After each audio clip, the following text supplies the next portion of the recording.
«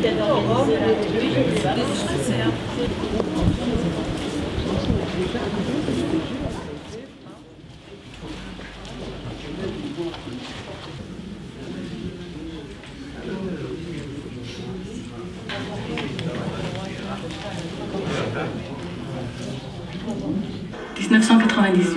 Travailleurs palestiniens, 45 000. Travailleurs étrangers, 300 000.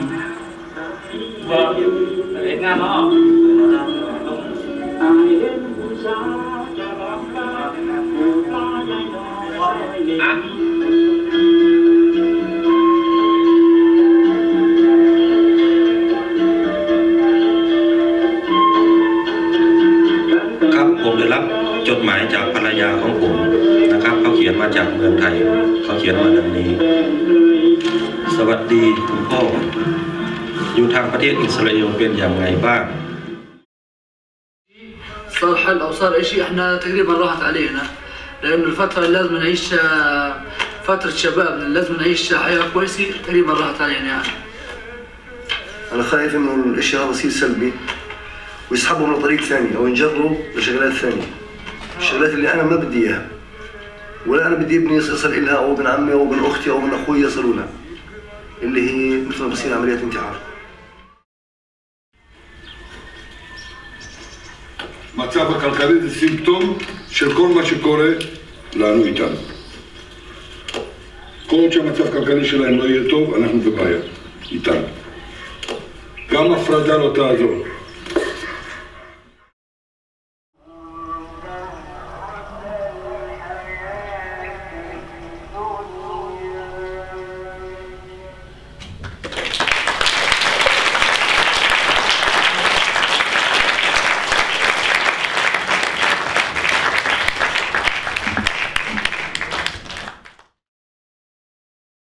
Voilà, moi je voulais tout d'abord évidemment remercier Nori pour ce film magnifique que j'ai vu il y a longtemps, quand tu l'as fait, dans 97-98. Et je dois avouer que j'avais oublié combien il était bouleversant. Et je me disais en le regardant aujourd'hui, est-ce que c'est parce qu'à l'époque, quand on le voyait, on ne savait pas encore peut-être comment tout ça allait évoluer, ce que ça allait devenir les années suivantes. Et c'est vrai que de le voir aujourd'hui, c'est doublement bouleversant, parce qu'on ne peut pas s'empêcher de se demander ce que sont devenus ces gens, est-ce qu'ils se parlent toujours, qu'est-ce qui est devenu Hussein, ce jeune Palestinien particulièrement émouvant, ce qui est devenu Maïmoun, enfin c'est mes deux préférés, je crois que c'est peut-être les tiens aussi, parce qu'ils sont particulièrement émouvants, et Myriam bien sûr. Et donc tous ces personnages merveilleux, et évidemment ce film est d'une tristesse infinie. Enfin, je pense qu'il était déjà en 97, mais aujourd'hui peut-être encore plus parce qu'on a l'impression que c'est un gâchis, de tous les côtés. Et j'ai pas pu m'empêcher de penser en revoyant ce film à une interview, je me souviens que j'avais fait il y a très longtemps, de David Grossman, en 97 d'ailleurs, 98, et où il me parlait, c'est un de ses thèmes récurrents d'ailleurs, de l'effet de miroir, des Juifs et des Palestiniens, des Israéliens et des Palestiniens qui sont comme des frères jumeaux qui se déchirent depuis des générations, et on le sent, je trouve, extrêmement fort dans ce film. Alors évidemment, l'originalité, c'est que ce film nous fait sortir du duo habituel israélien-palestinien, puisqu'il y a un tiers qui sont ces travailleurs thaïlandais, qui ne sont pas d'ailleurs qu'un tiers, simplement comme une fonction dans le film, qui existe à part entière, parce que tu t'es vraiment intéressé à eux. On comprend leur tragédie propre, le fait d'être éloigné de leur famille, d'être là pour 2 ans, on ne sait pas trop ce qu'ils vont devenir après, d'être là sans bien comprendre ce qui se passe, et donc chacun des 3 groupes existe à part entière dans ce film. Alors la première question que je voulais poser, parce que je connais la plupart de tes films, je crois, il me semble que c'est quand même le film le plus politique, on peut dire comme ça. Enfin, pourquoi tu as eu envie de t'intéresser, parce que ce n'est pas vraiment tes sujets, d'habitude, tu ne traites pas en tout cas la politique de front, comme dans ce film, non? Je me trompe? C'est un petit peu en général. Oui. Il y a un film d'avant qui s'appelle Kafar Kara Israël, qui va passer, je crois, à lundi. Et c'est déjà un film politique. Et je crois que j'ai continué à m'intéresser à la politique, et là, d'une manière plus subtile peut-être, mais là, c'est un film plus classique, en effet, de ce que je fais plus tard. Est-ce que vous avez entendu parler de ce meurtre dans un chat? Non, pas du tout. C'est bien que tu demandes comme ça. Et non, c'est bien, non, parce que, tout de suite, je vais expliquer, parce qu'en fait, ce qui s'est passé, qu'il y avait la productrice, chien-loup belge, d'origine juive, qui a vu tout d'un coup à la gare centrale à Tel Aviv, elle a vu des Africains, ce qu'elle n'a jamais vu avant de travailleurs africains.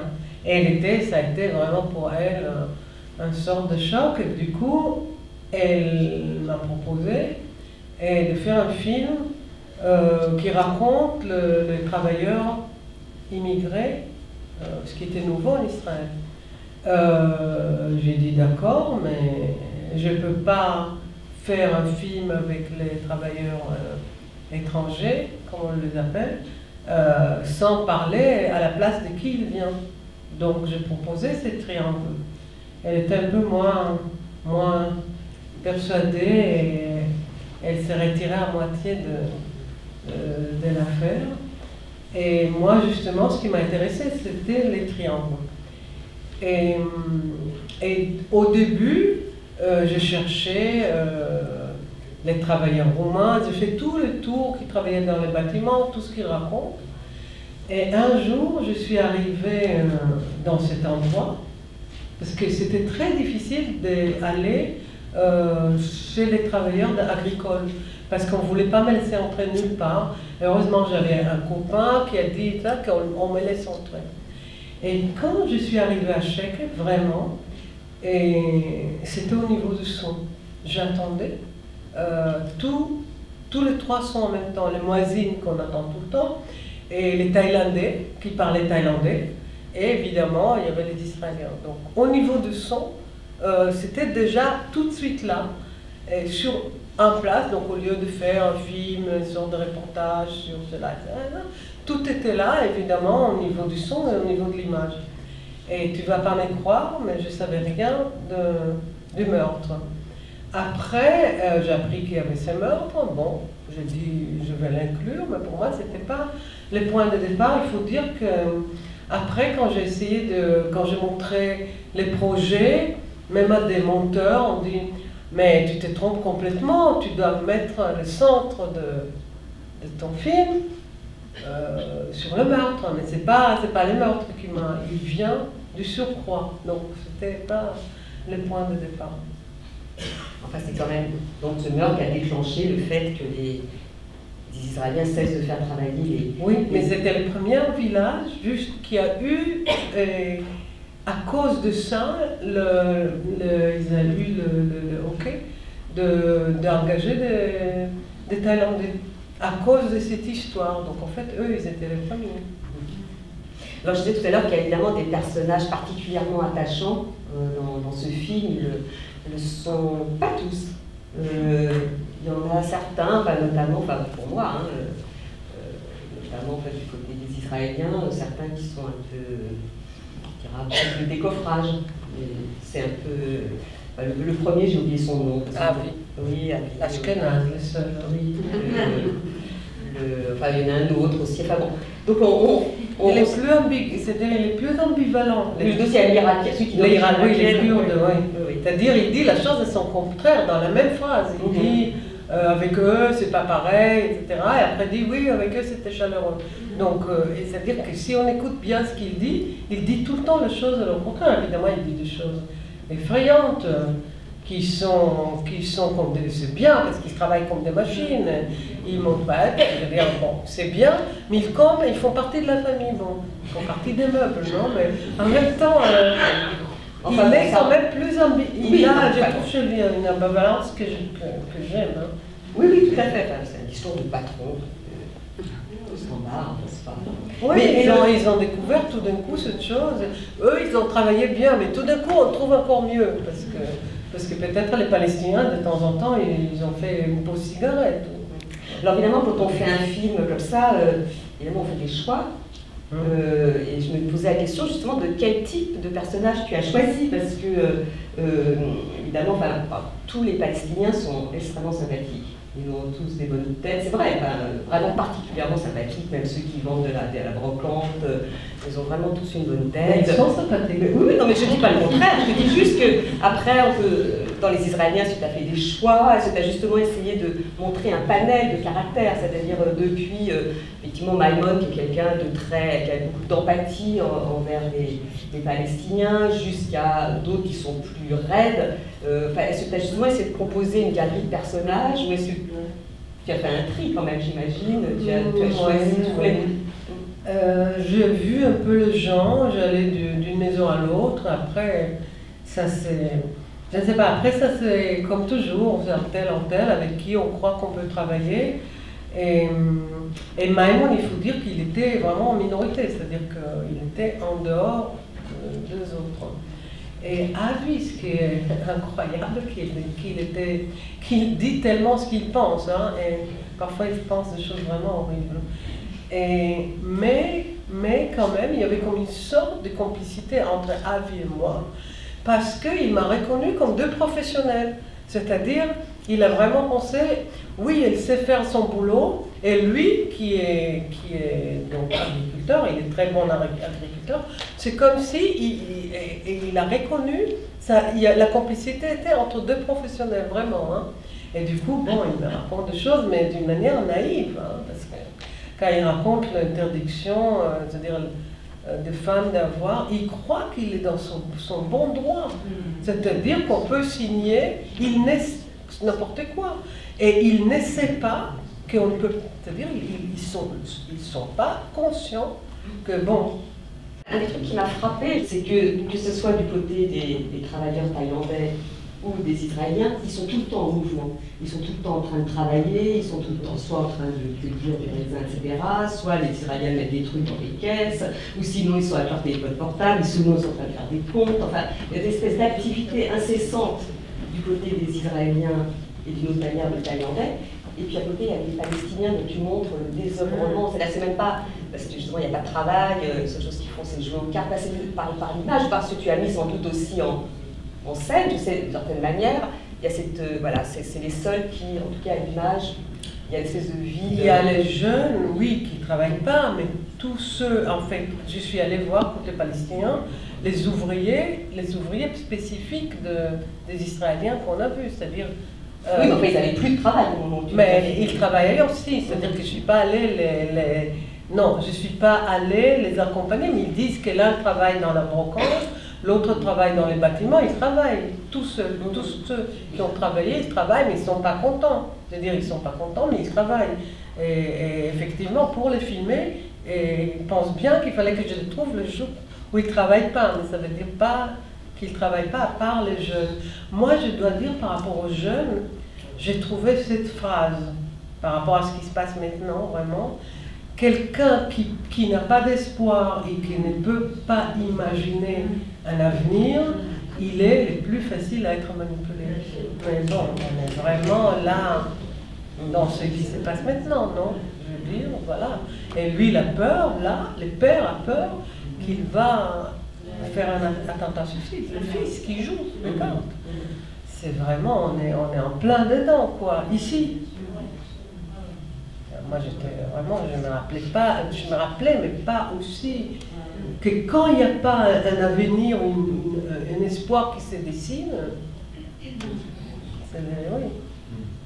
Alors, ce film appartient à la section de cette rétrospective qui s'appelle Lieu. Donc, évidemment, c'est un lieu de travail, effectivement, ce mochard, mais tu as une manière de filmer les lieux, parce qu'on voit très bien les différentes manières d'habiter, je trouve, des uns et des autres, et que justement ces maisons assez cossues, des Israéliens à côté, les petits trucs en préfabriqués, des Thaïlandais, et puis les baraques un peu déglinguées, des Palestiniens, enfin, justement, tu les filmes beaucoup quand même, ces maisons.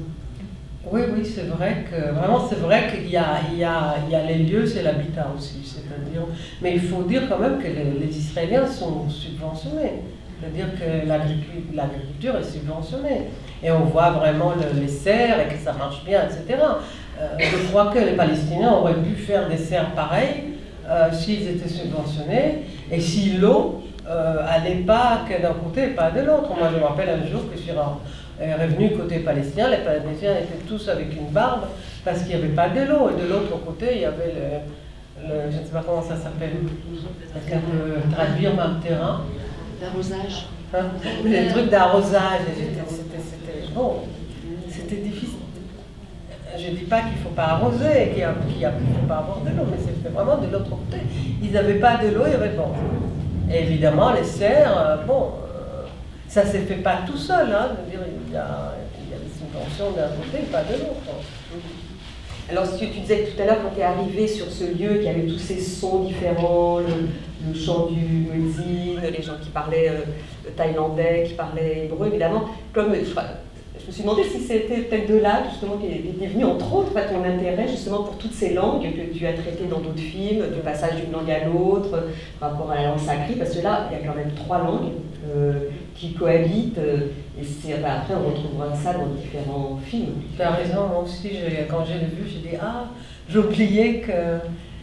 j'oubliais un peu ça. C'est-à-dire que c'est vrai que je suis arrivée à cause de son, à cause de langue. Et là, on entend les langues. On entend les langues et les musiques aussi qui se mélangent. Hein. C'est-à-dire que c'est vraiment... Oui. Mais l'arabe, il n'y a pas un arabe. Hein. Il y a l'arabe palestinien, il y a l'arabe, il est marocain, et Maïmoun. Hein. Et l'autre, il est kurde. Donc il y a plusieurs arabes que je n'ai pas entendu, mais qui sont... Mais ils disent quand même, il dit Nizar, la mère parlait très, très bien l'arabe. Donc il y a comme des complicités, mais du côté de la langue. Et aussi Nadav, qui c'est vraiment le gars il a mis c'est lui qui était là entre ceux, on a vraiment l'impression qu'on est dans le Far West, hein, avec le machin, les uns et l'autre.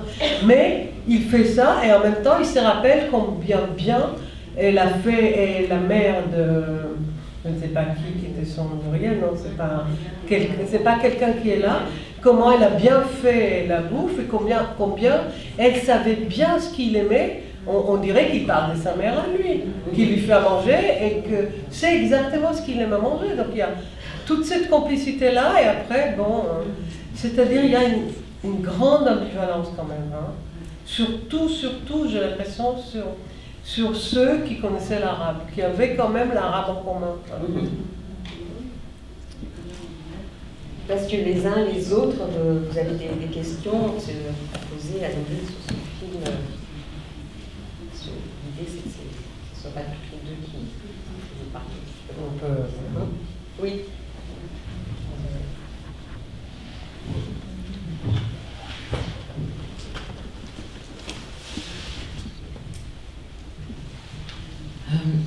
Je ne sais pas vraiment si c'est une question. J'étais très sensible à la question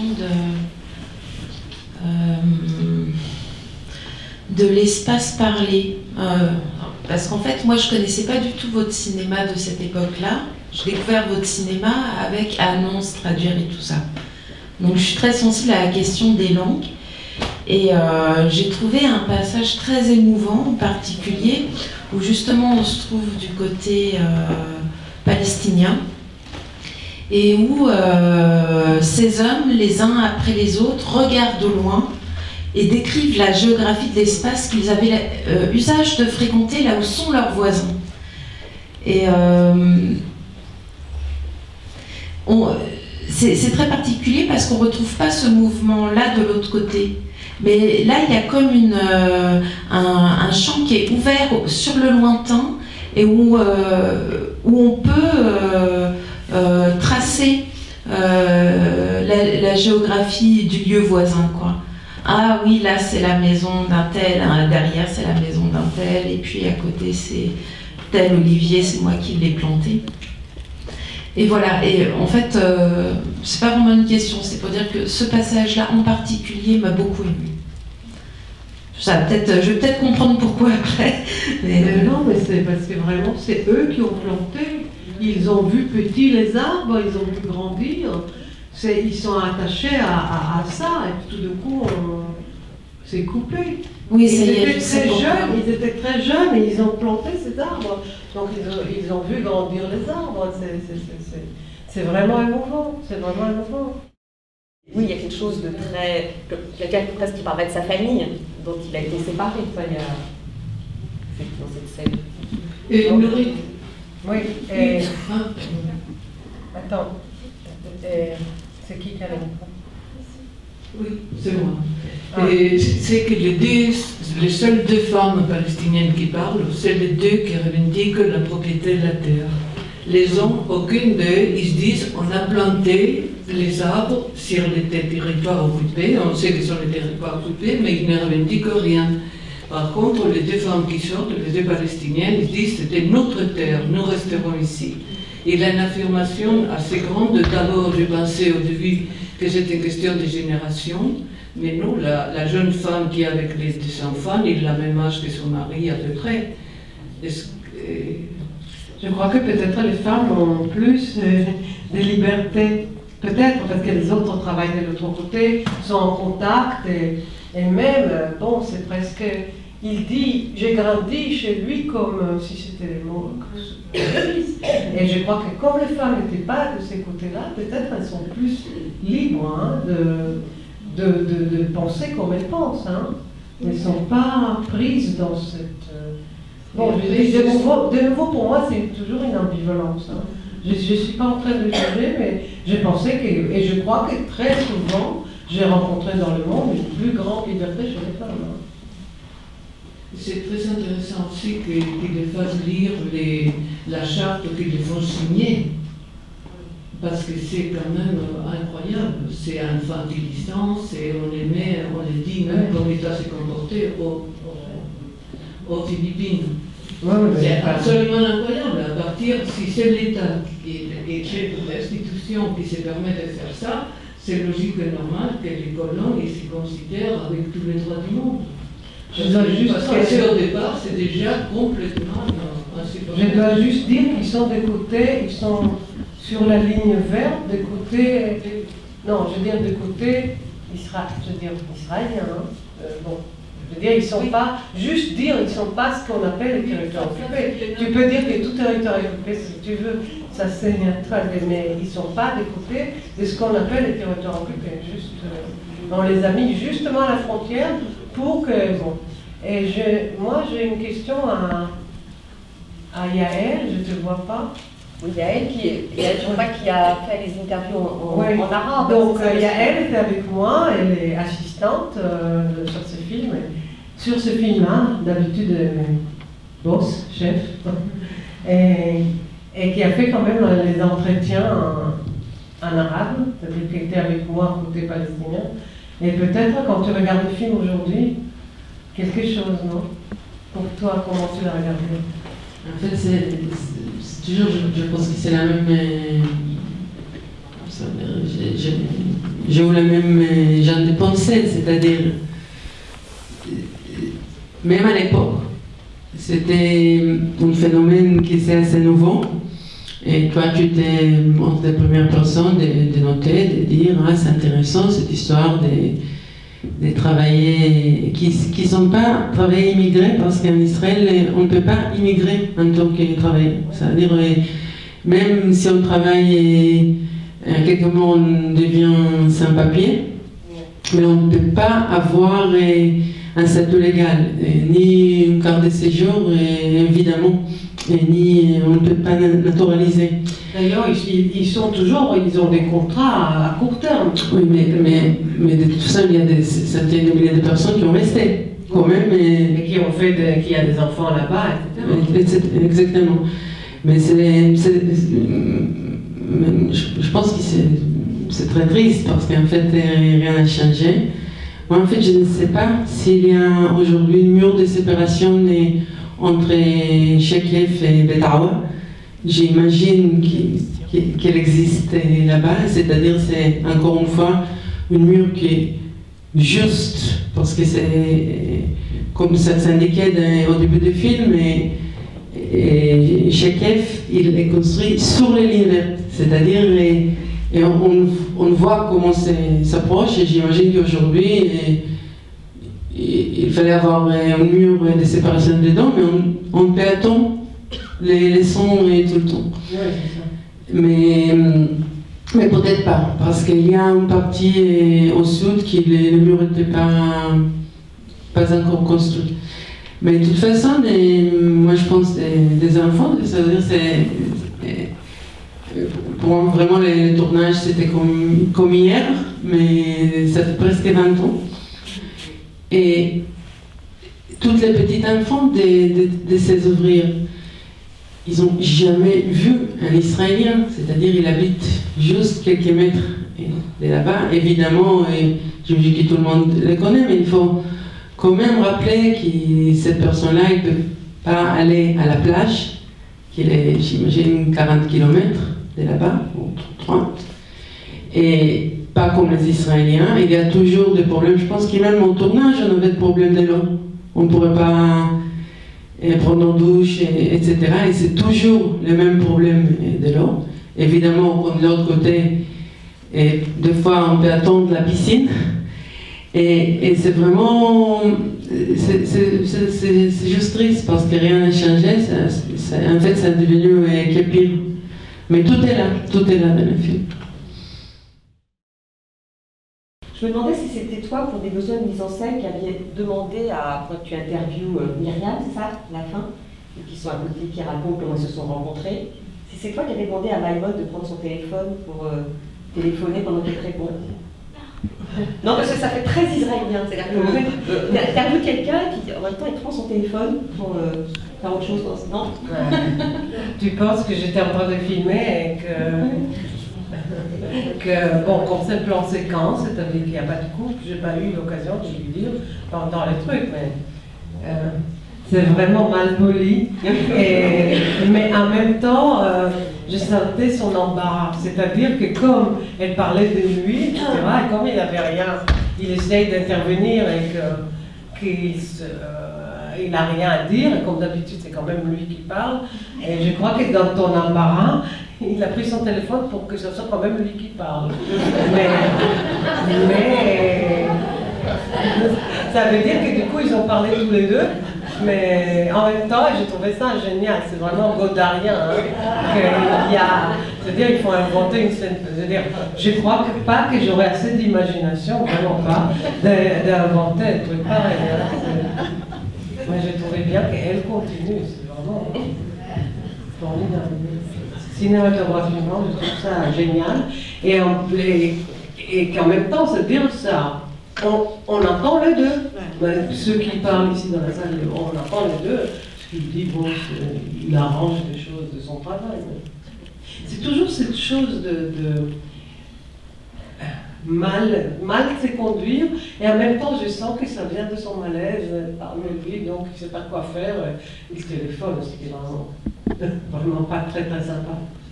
Mais elle parle quand même, hein. Elle ne se laisse pas faire. J'ai vu la dernière fois le film Poétique du cerveau et je trouvais que les deux films étaient construits de la même façon. C'est-à-dire que tu procèdes comme ça de la science dure, de l'exploitation, de l'exploitation agricole ou exploitation humaine. Tu descends petit à petit et tu arrives comme dans un entonnoir à cet homme qui donne quelque chose qui ressemble à ton avis quand même. Dans Poétique du cerveau, on arrive au psychanalyste à la fin qui donne une version différente du reste, et on voit bien qu'il y a une progression brute, sans donner aucun avis, avec des interviews de différentes personnes des différents côtés, et ça progresse en un seul sens, qu'on attend, qu'on reçoit à la fin comme un coup de poing quand même. Si tu le dis, c'est qu'il y a peut-être là une vérité. Mais tu dis que ça finit avec le psychanalyste. Je te rappelle que ça finit avec un rêve à moi. Oui. Après. Oui, excuse-moi. Et que les rêves. Non, juste. C'est encore mieux. avec un rêve à moi qui est lié parce que c'est ce film-là, je parle de ce film-là, à la fin du film, Ah oui, c'est vrai. c'est celui-là. Et d'ailleurs, pas seulement c'est celui-là, il y a 3 photos, et dans les 3 photos, il y a en photo exprès, il y a cette fameuse photo dont vous avez parlé, avec les 3 hommes de dos, elle est dans le film Poétique de cerveau, à la fin, après les psychanalyses. Ah oui, mais c'est Donc c'est ce beaucoup film-là. mieux ce que tu dis que ce que je dis. Là. Cette fin, elle est extraordinaire. Mais j'avais pas fait le rapport, là. Oui. Donc, non, mais je veux dire, c'était ce film-là que je parle, un rêve Bien sûr. que je fais. Bon, je ne vous raconte pas l'autre film, un rêve que je fais, c'est pareil, un film, un rêve, et que je fais sur cet endroit.